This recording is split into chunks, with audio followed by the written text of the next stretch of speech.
அந்த பெரிய பழமை வாய்ந்த கூட்டு குடும்ப வீட்டில் இரவு 11 மணியை தாண்டி இருந்தது. வீட்டின் நீளமான ஹாலில் மாமியாரின் முணுமுணுப்பும் நாத்தனாரின் அதிகார குரலும் ஓய்ந்து வீடு முழுவதும் ஒருவித அமைதி சூழ்ந்திருந்தது.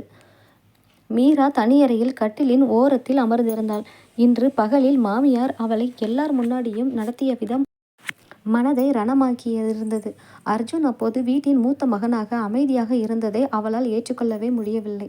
கண்களில் கண்ணீர் வழிய கைகளை இறுக்கமாக கட்டிக்கொண்டு ஜன்னல் வழியே வெளியே பார்த்து கொண்டிருந்தாள். கதவு மெதுவாக திறந்து மூடப்படும் சத்தம் கேட்டது. அர்ஜுன் உள்ளே வந்தான். அவன் பார்வையில் தன் மனைவி அழும் காட்சி பட்டதும் பகல் முழுவதும் அடக்கி வைத்திருந்த தவிப்பு அவனுக்குள் பொங்கியது. கதவை உட்புறமாக தாளிட்டான். அந்த சத்தம் மீராவை சுயநினைவுக்கு கொண்டு வந்தது. அவள் முகத்தை திருப்பிக் கொண்டு, என்கிட்ட வரப்போறீங்களா?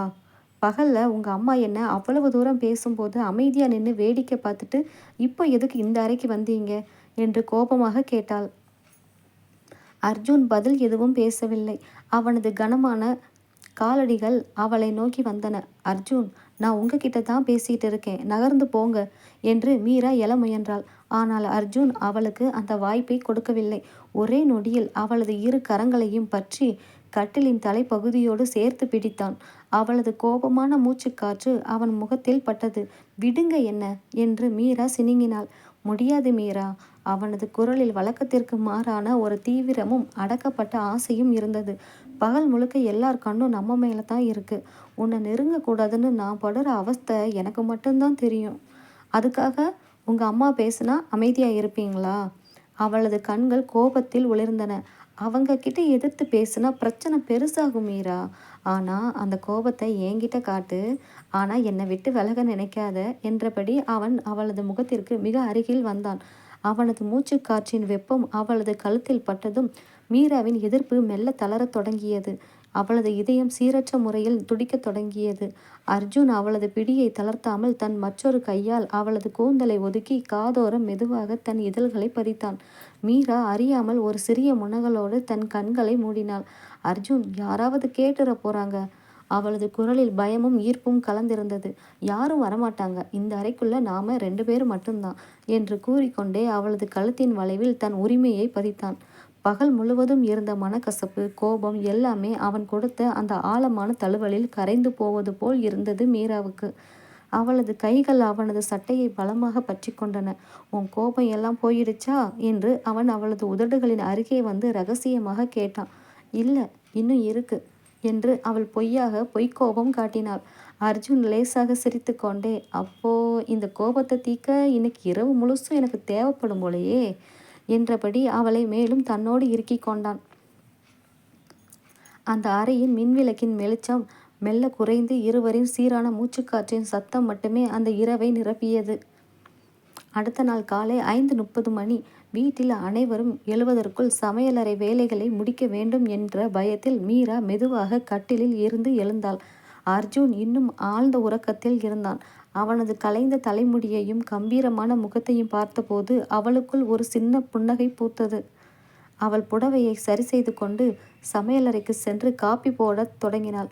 மாமியார் எழுந்து வரும் நேரம் நெருங்கி கொண்டிருந்தது. திடீரென பின்புறமாக 2 வலுவான கரங்கள் அவளது இடுப்பை வளைத்து பிடித்தன. மீரா திடுக்கிட்டு திரும்பினாள். அது அர்ஜுன். அர்ஜுன், என்ன பண்றீங்க? அத்தை இழந்துட போறாங்க, விடுங்க என்று பதற்றத்துடன் ரகசிய குரலில் கத்தினாள்.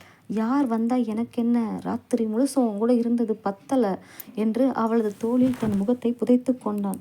ப்ளீஸ் அர்ஜுன், சமையலறை இது, யாராவது பார்த்தா அப்புறம் அவ்வளவுதான் என்று அவன் பிடியில் இருந்து விடுபட முயன்றாள். அவன் அவளை தன் பக்கமாக திருப்பி அவளது நெற்றியில் முத்தமிட்டு, சரி விடுறேன், ஆனால் சாயந்தரம் மொட்டை மாடியில் எனக்கு ஒரு காஃபி கொண்டு வரணும், தனியா என்று நிபந்தனை விதித்தான். அவனது கண்ணசைவில் இருந்த காதலை பார்த்த மீராவால் மறுக்க முடியவில்லை. சரி, இப்போ போங்க என்று அவனை தள்ளிவிட்டாள். அர்ஜுன் அங்கிருந்து நகர்ந்த அடுத்த நொடி மாமியாரின் காலடி சத்தம் ஹாலில் கேட்டது. மீரா தன் படபடப்பான இதய துடிப்பை சீராக்கி கொண்டு வேலைகளை தொடர்ந்தாள். மாலை 6:30 மணி. வானம் மெல்ல அந்திசாயலின் சிவப்பு நிறத்திற்கு மாறிக்கொண்டிருந்தது. வீட்டில் மாமியாரும் நாத்தனாரும் டிவியில் கவனமாக இருக்க, மீரா சுட சுட காபியை எடுத்துக்கொண்டு சமையல் அறையிலிருந்து யாருக்கும் தெரியாமல் மொட்டை மாடியை நோக்கி சென்றாள். அங்கே அர்ஜுன் தனியாக நின்று சிகரெட் புகைப்பது போல நடித்து கொண்டு அவளது வரவுக்காக காத்து கொண்டிருந்தான். மீராவின் காலடி சத்தம் கேட்டதும் அர்ஜுன் திரும்பினான். சொன்ன மாதிரியே வந்துட்டீங்களா மேடம் என்று அவளது முகத்தை பார்த்து கேட்டான். உங்ககிட்ட மாட்டிக்கிட்டு படாத பாடு பட வேண்டியதாக இருக்கு. இந்தாங்க பிடிங்க உங்க காஃபியை. யாராவது வந்துட போறாங்க. நான் கீழே போறேன் என்று மீரா அவசரப்பட்டாள். ஆனால் அர்ஜுன் காபியை வாங்காமல் அவளது கையை பிடித்து தன் பக்கம் இழுத்தான். காபி சிந்திவிடக் கூடாது என்பதற்காக மீரா அவனது மார்போடு ஒட்டி நின்றாள். அர்ஜுன் காப்பி கொட்டிடப் போகுது. கொட்டினா கொட்டிட்டு போகட்டும் என்று அவனது விரல்கள் அவளது இடுப்பு வளைவை மெதுவாக தொட்டன. பகல் முழுக்க வீட்டில் எல்லார் முன்னாடியும் நீ அந்நியமாக நடக்கும்போது எனக்குள்ள என்னென்னமோ பண்ணுது மீரா. இந்த மொட்டை மாடி காற்றுல உன் கூந்தல் என் முகத்தில் படும்போது தான் எனக்கு உயிரே வருது. அப்போது கீழே இருக்கும்போது நான் உங்கள் பொண்டாட்டி இல்லையா என்று அவள் செல்லமாக கோபித்து கொண்டாள். கீழே நீ இந்த வீட்டோட மருமகள், ஆனால் இங்கே இந்த நிமிஷத்தில் நீ எனக்கு மட்டும் சொந்தமானவ என்று கூறி அவளது இதழ்களில் ஆழமான முத்தத்தை பதித்தான். திடீரென கீழே இருந்து நாத்தனார் மீரா என்று கூப்பிடும் சத்தம் கேட்டது. மீராவின் இதயம் ஒரு நொடி நின்று மீண்டது. நாத்தனாரின் குரலை கேட்டதும் மீரா அர்ஜுனை தள்ளிவிட்டு பதற்றத்துடன் கீழே ஓடினாள். அவளது பதற்றத்தை பார்த்து அர்ஜுன் புன்னகைத்து கொண்டே பின்னால் வந்தான். அன்று இரவு 9 மணி. சமையல் வேலைகள் முடிந்து மீரா பாத்திரங்களை கழுவி கொண்டிருக்கும் போது எதிர்பாராத விதமாக சூடான பாத்திரத்தின் விளிம்பு அவளது கையில் பட்டுவிட்டது. ஆ என்று மீரா வழியில் அலறினாள். சத்தம் கேட்டு ஓடி வந்த அர்ஜுனின் தாய், பார்த்து வேலை செய்ய தெரியாதா? கவனக்குறைவா இருந்தா இப்படித்தான் ஆகும். போய் கையை கழுவு என்று கத்தியபடி நகர்ந்தார். தன் தாயின் பேச்சை கேட்டு பொறுமை இழந்த அர்ஜுன் மீராவின் கையை பிடித்து வலுக்கட்டாயமாக தங்கள் அறைக்கு அழைத்து வந்தான். அறை கதவை மூடி தாளிட்டவன் முதல் உதவி பெட்டியை எடுத்தான். மீரா அழுகையோடு கட்டிலில் அமர்ந்திருந்தாள். அர்ஜுன் அவளது கையில் மருந்தை தடவும் போது அவனது கைகள் லேசாக நடுங்கின. வலிக்குதா மீரா? அவனது குரலில் கோபமும் அளவற்ற பரிதவிப்பும் கலந்திருந்தது. கையில் வலி இல்லை, உங்க அம்மா பேசுனது தான் வலிக்குது என்று மீரா கண்ணீர் விட்டாள். அர்ஜுனால் அதற்கு மேல் தன் உணர்ச்சிகளை கட்டுப்படுத்த முடியவில்லை. அவளை தூக்கி தன் மடியில் அமர்த்தி கொண்டான். அவளது காயம்பட்ட கரத்தை மெதுவாக தன் இதழ்களால் ஒற்றை எடுத்தான். இனிமேல் ஒரு வார்த்தை கூட உன்னை யாரும் பேச விட மாட்டேன் மீரா. இந்த வீட்டில் உனக்கு நடக்கிற ஒவ்வொரு விஷயத்துக்கும் நான் பதில் சொல்கிறேன் என்று அவளது கழுத்தில் தன் முகத்தை புதைத்தான். அவனது உடலின் கதகதப்பும் அவனது அதீத அன்பும் மீராவின் காயத்தின் வலியை மெல்ல மெல்ல மறக்கச் செய்தது. அவள் தன் காயம்படாத மற்றொரு கையால் அவனது தலையை கோதிவிட்டு அவனை தன்னுள் இறுக்கி கொண்டாள். அந்த இரவு இருவரின் மனக்கசப்புகளையும் தாண்டி தீவிரமான அன்பிலும் ஸ்பரிசத்திலும் கரையத் தொடங்கியது. அடுத்த நாள் மதியம் 3 மணி. வீட்டின் ஹாலில் திடீரென சிரிப்பு சத்தம் கேட்டது. அர்ஜுனின் கல்லூரி தோழி ஷாலினி வீட்டிற்கு வந்திருந்தாள்.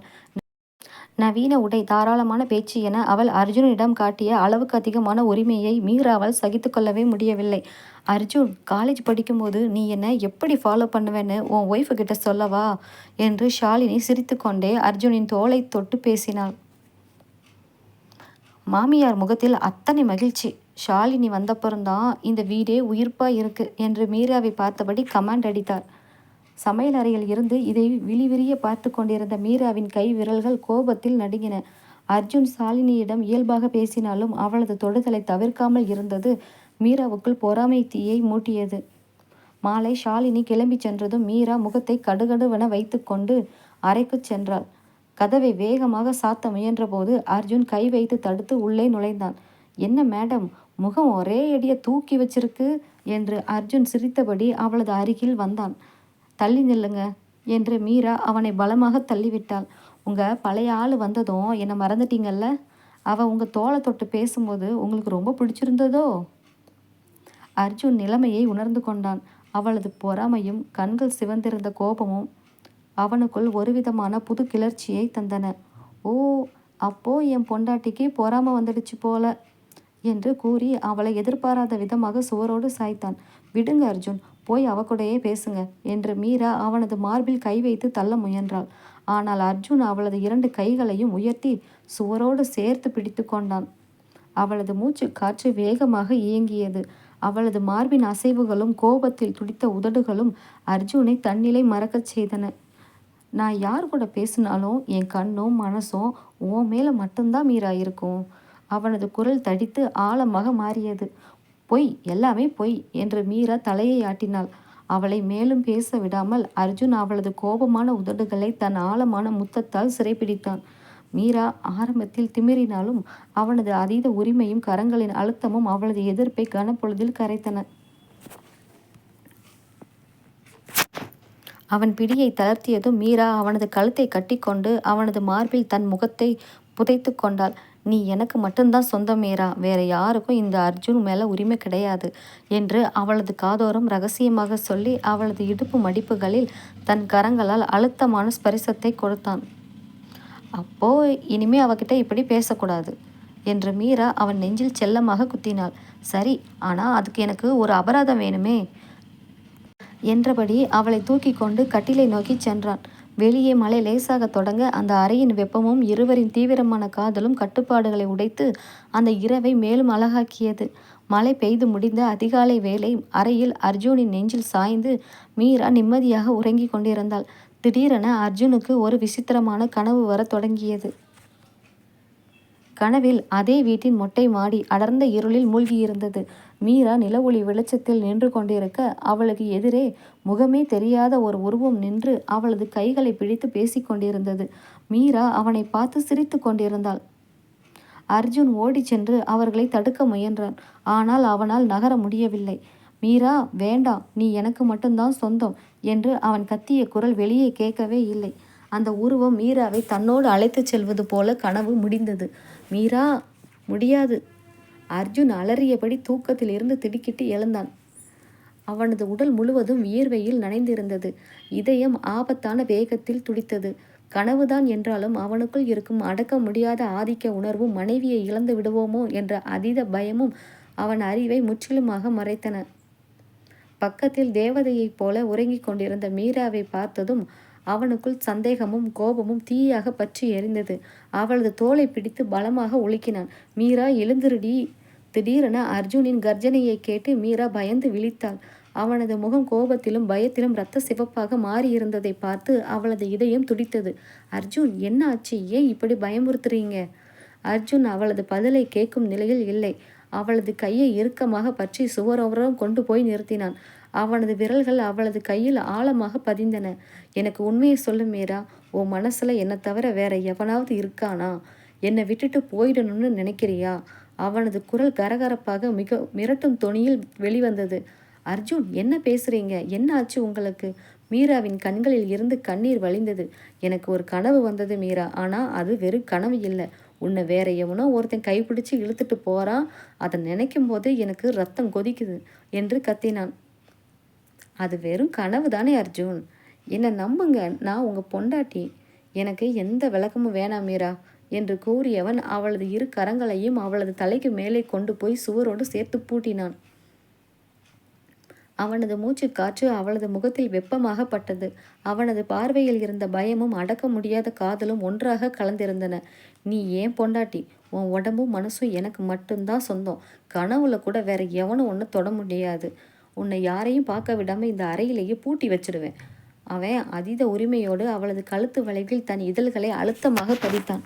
அது காதலை விட அவளது உடலின் மீது தன் உரிமையை நிலைநாட்டும் தீவிர மனஸ்பரிசமாக இருந்தது. மீரா பயத்தினாலும் அவனது அதீத சந்தேக காதலினாலும் துடித்தபடி, அர்ஜுன், வலிக்குது, நான் உங்க மீரா தான் என்று முனகினாள். வெளியே கதவை யாரோ பலமாக தட்டும் சத்தம் கேட்டது. அர்ஜுன், கதவை திறடா, வீட்டின் கதவை வெளியே இருந்து யாரோ பூட்டிட்டு போயிருக்காங்க என்று மாமியார் வெளியில் இருந்து பதற்றத்துடன் கத்தினார். அர்ஜுனும் மீராவும் ஒருவரை ஒருவர் பார்த்து கொண்டனர். கனவு கொடுத்த அதிர்ச்சி ஒருபுறம் இருக்க, நிஜத்திலேயே வீட்டில் ஏதோ பெரிய ஆபத்து நடப்பது இருவருக்கும் புரிய தொடங்கியது. அர்ஜுன் உடனே மீராவின் பிடியை விட்டுவிட்டு அவளது கண்ணீரை தன் விரல்களால் மெதுவாக துடைத்து விட்டான். அவனது கோபம் கனப்பொழுதில் மறைந்து ஒருவித பதற்றம் தொற்றிக்கொண்டது. இங்கேயே இரு மீரா என்று ரகசிய குரலில் கூறிவிட்டு கதவின் தாழ்பாலை விலக்கி வெளியே வந்தான். ஹாலில் மாமியாரும் நாத்தனாரும் பயத்தில் நின்று கொண்டிருந்த வீட்டின் பிரதான மதக்கதவு வெளியே பூட்டப்பட்டிருந்தது. ஜன்னல் வழியே வெளியே பார்த்த அர்ஜுனுக்கு அதிர்ச்சி. வாசலில் அர்ஜுனின் சித்தப்பா மகன் கார்த்திக் நின்று கொண்டிருந்தான். கார்த்திக் அர்ஜுனின் குடும்ப சொத்துக்களை அடைய துடிக்கும் துரோகி. அர்ஜுனுக்கும் மீராவுக்கும் இடையிலான காதலை உடைத்து குடும்பத்தில் பிளவை ஏற்படுத்த அவன் போட்ட சதியே அந்த அனாமதேய கனவுகளுக்கும் பயங்களுக்கும் பின்னணி என்பது அர்ஜுனுக்கு மெல்ல புரிய தொடங்கியது. டே கார்த்தி, என்னடா பண்ற? கதவை திறடா என்று அர்ஜுன் கத்தினான். வெளியே நின்ற கார்த்திக் நக்கலாக சிரித்தான். சொத்துல பாதி பங்கை என் பேருக்கு எழுதி வைக்கிற வரைக்கும் இந்த வீடும் திறக்காது, நீயும் உன் பொண்டாட்டியும் வெளியே வர முடியாது அர்ஜுன் என்று மிரட்டிவிட்டு அங்கிருந்து நகர்ந்தான். குடும்பமே அதிர்ச்சியில் உறைந்தது. மாமியார் மீராவை பார்த்து, எல்லாம் உன்னால தாண்டி வந்தவன, நீ இந்த வீட்டுக்கு வந்த நேரம்தான் சொத்து பிரச்சனை பூதாகரமாகுது என்று வழக்கம் போல பழியை மீராவின் மீது போட்டார். ஆனால் இந்த முறை அர்ஜுன் அமைதியாக இருக்கவில்லை.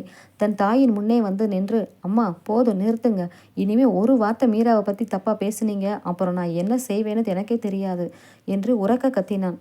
மீரா ஆச்சரியத்துடன் அர்ஜுனை பார்த்தாள்.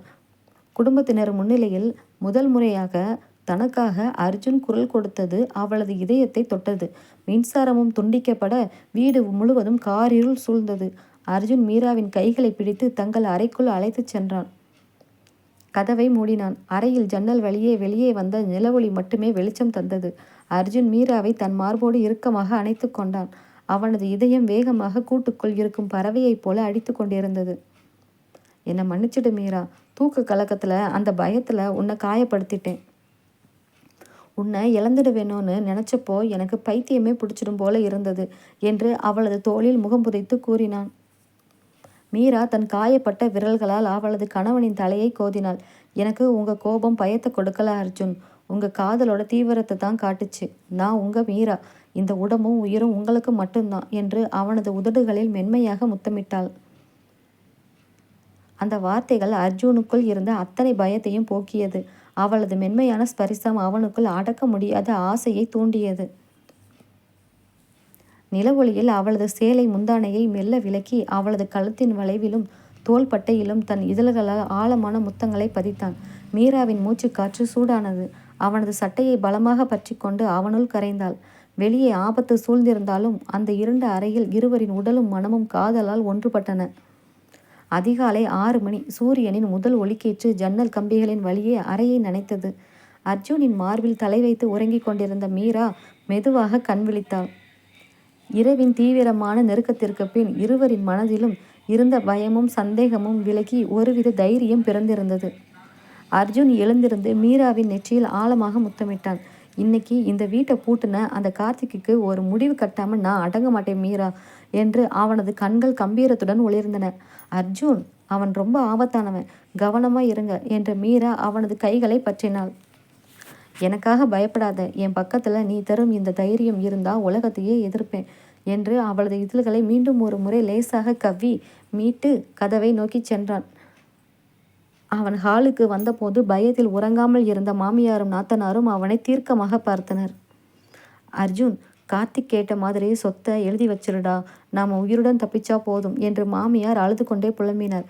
இல்லைம்மா, என் பொண்டாட்டியோட சுட்டு விரல் நகத்தை கூட தொட முடியாத அளவுக்கு அவனை நான் அடக்குவேன், சொத்தாவது மண்ணாவது என்று அர்ஜுன் உறுதியாக கூறினான். காலை 9 மணி. வாசலில் கார்த்திக்கின் காலடி சத்தம் கேட்டது. கதவின் வெளிப்பக்க பூட்டை திறக்கும் சத்தத்துடன் அவன் உள்ளே நுழைந்தான். அவனுடன் 2 ரவுடிகளும் இருந்தனர். என்ன அர்ஜுன், நல்லா யோசிச்சியா? பத்திரத்தில் கையெழுத்து போடுறியா இல்லை உன் குடும்பத்தை இந்த வீட்டோட வச்சு கொளுத்தவா என்று கார்த்திக் நக்கலாக சிரித்தான். அர்ஜுன் அமைதியாக அவனையே பார்த்து கொண்டு நடந்தான். டேய், என்னடா முறைக்கிற என்று கார்த்திக் மிரட்டிய அடுத்த நொடி அர்ஜுன் பாய்ந்து சென்று கார்த்திக்கின் சட்டையை பற்றி அவனை ஓங்கி சுவரில் மோதினான். அவனுடன் வந்த ரவுடிகள் இருவரையும் எதிர்பாராத வேகத்தில் அடித்து தள்ளினான். அர்ஜுனின் இந்த உருவத்தை பார்த்து குடும்பத்தினர் அனைவரும் அதிர்ச்சியில் உறைந்தனர். கார்த்திக்கின் கழுத்தை பிடித்து நெரித்தபடி, என் குடும்பத்தை மிரட்டுறியாடா என்று அர்ஜுன் கத்தினான். அர்ஜுன், விட்டுடுடா, வலிக்குது என்று கார்த்திக் அலறினான். அப்போது திடீரென வீட்டிற்குள் காவல்துறை நுழைந்தது. அர்ஜுன் நள்ளிரவிலேயே தன் கைபேசியில் இருந்து ரகசியமாக தன் உயர் அதிகாரி நண்பனுக்கு தகவல் அனுப்பியிருந்தான். காவல்துறை கார்த்திகையும் அவனது ஆட்களையுமே கையோடாக கைது செய்து அழைத்து சென்றது. பிரச்சனை முடிந்ததும் மாமியார் ஓடி வந்து மீராவின் கைகளை பிடித்து கொண்டார். என்னை மன்னிச்சிடு மீரா, இவ்வளவு நாளாக உன்னை தப்பாக நினச்சிட்டேன். இன்னைக்கு அர்ஜுன் உனக்காகவும் இந்த குடும்பத்துக்காகவும் நின்னதை பார்த்தப்போதான் உன் அருமை எனக்கு புரியுது என்று கண்ணீர் விட்டார். மீரா புன்னகையுடன் மாமியாரை கட்டி அணைத்து கொண்டாள். அமைதியான மாலையில் அர்ஜுனும் மீராவும் தங்கள் அறைக்குள் நுழைய அர்ஜுன் கதவை தாளிட்டு மீராவை தன் பக்கமாக இழுத்தான். பிரச்சனையெல்லாம் முடிஞ்சிடுச்சு, இப்போ என் மேடமுக்கு நான் கொடுக்க வேண்டிய பாக்கி ரொம்ப இருக்கு என்று அவளது இடுப்பை வளைத்து ரகசியமாக கூறினான். அர்ஜுன், இப்பத்தானே எல்லாம் முடிஞ்சது என்று மீரா செல்லமாக சினுங்கினாள். இனிமேதான் கதையை தொடங்க போகுது மீரா என்று அவளது கூந்தலை ஒதுக்கி தன் காதலை மீண்டும் தீவிரமாக வெளிப்படுத்த தொடங்கினான். அறை முழுவதும் மல்லிகைப்பூவின் வாசனை கனிவாக பரவியிருந்தது. ஜன்னல் வழியே குளிர்ந்த இரவு காற்று திரைச்சீலைகளை மெல்ல அசைத்துச் சென்றது. அர்ஜுன் மீராவை தன் கரங்களில் அள்ளி எடுத்து கட்டிலில் சாய்த்தான். இத்தனை நாட்களாக இருவருக்கும் இடையே இருந்த பயம், சந்தேகம், குடும்ப பிரச்சனைகள், மற்றவர்களின் தலையீடு என அனைத்தும் விலகி இப்போது இருவருக்குள்ளும் தூய்மையான அன்பும் தீராத ஈர்ப்பும் மட்டுமே எஞ்சியிருந்தன.